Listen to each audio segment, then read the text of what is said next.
What does wealth mean to you? Does it mean freedom from ever worrying about money again?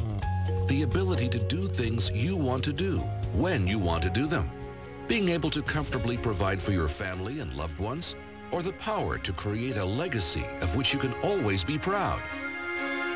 For over 3 decades, Anthony Robbins has shown millions of people how to break through their limiting barriers to generate a life of abundance. From coaching the world's top financial trader to peak performance, to helping everyday people break the cycle of living paycheck to paycheck, Tony's knowledge and experience have helped individuals from all walks of life to unlock the resources within themselves to secure lasting wealth.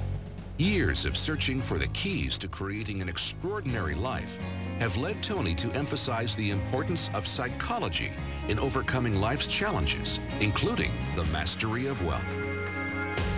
This journey has offered Tony a ticket to history and a courtside view of humanity. He's been a personal advisor to CEOs of Fortune 500 companies, the United States Army and Marines, and Grammy Award-winning musicians. Tony coached Wayne Gretzky, who led his LA Kings to the Stanley Cup Finals for the first time in franchise history. He's turned around peak performance athletes like Andre Agassi and Serena Williams and helped them rediscover their #1 form and hunger for greatness. Tony's also had the unbelievable honor of meeting leaders who changed the lives of billions of people.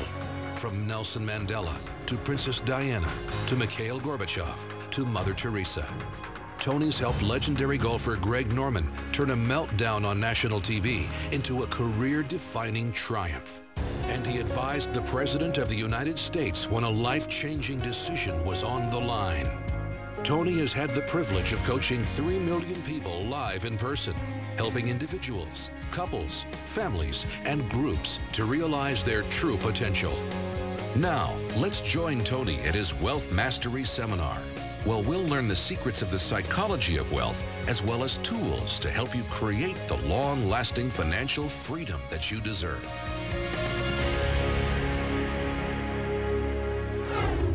The more you can cultivate that sense of wealth, that sense of abundance in you, the more you can feel that sense of joy, the more easy it's going to be for you to do financially. Because you're not going to be in this scarce, fearful mode. Now, that's not enough by itself. You can have this great sense of abundance and do the wrong mechanics and be a disaster. True or false? But if I had have an area to get you started with, you want to have the emotion and psychological strength, because that's going to carry you through when the mechanics are boring or frustrating, or when things aren't working out. Your emotion, your psychology is what will carry you. It'll get you to keep doing it. Everyone knows, if you've done any studies, Dr. Seligman is very famous for doing studies on optimism. And in those studies, you know what he found out? People that are pessimists are much more realistic. They're much more accurate.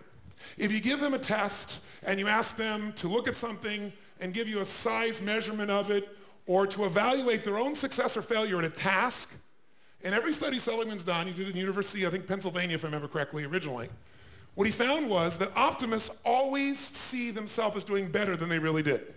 They basically BS themselves. What happens to pessimists, they're 10 times more accurate. But here's what he found out. What he found out is because the people who are accurate never push themselves because they know it's never going to work anyway. Whereas the optimist sees it better than it is, so they keep doing it. Because they have the illusion they did well, I'll do even better next time. And because of that optimism, they did it more often, and so optimists succeed at a 4 to 5-fold, depending upon the task, result ultimately beyond anything that a pessimist will do, and they're not as accurate. All that's a big way of saying is, if you can develop a psychology of resilience in yourself, you don't have to be optimistic or fake, you can be real. The realness is, whatever shows up, you are larger than anything that can happen to you. You are larger than any financial challenge you could ever face. Who here has gone through a very tough financial time where you didn't know how you were going to pull it off, but eventually you did? How many have done this before? Say aye. How many have had this happen more than once in your life? Say aye.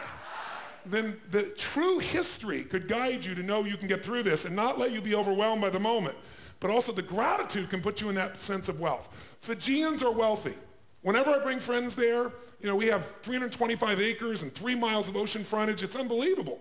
But you go up these 2 villages, and my friends initially will say, well, look at their houses, look at their homes, and they don't really have electricity, they don't have this. But They don't feel poor.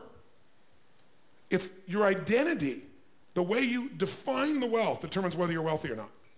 So are there enough things for you, knowing that 2/3 of the planet lives on $2 a day, that you could get yourself to really feel grateful, yes or no? Yes. How much of your life do you get benefits from today that you never had to create? Think about it. Like I said, the roads you ride on, the library, the books you didn't have to write, right? The internet that you can access in seconds and get answers to just about anything. The people in your life that you didn't have to raise but are there for you. Think about all the different aspects of your life. If you want to be wealthy, all you have to do is associate. So before we do the financial part, because financial independence is different than wealth.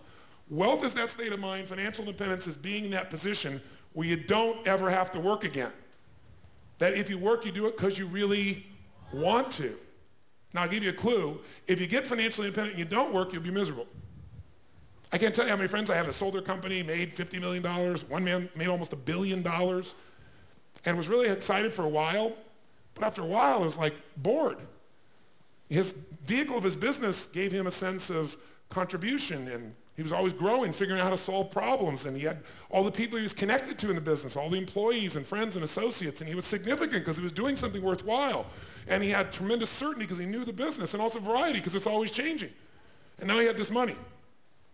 So the real secret is to be financially free, to be financially independent. You want to get where you never have to work again, but you do. Because you want to. That's when life gets very cool. When you don't have to work, but you want to, you often work harder. I enjoy my life today. I don't have to work. That's one of the most killer experiences in life. So I want to tell you, I'm not just saying this as some little positive thinking technique. I'm telling you, this is the secret, the real secret, to shift it inside of you and to add the real value.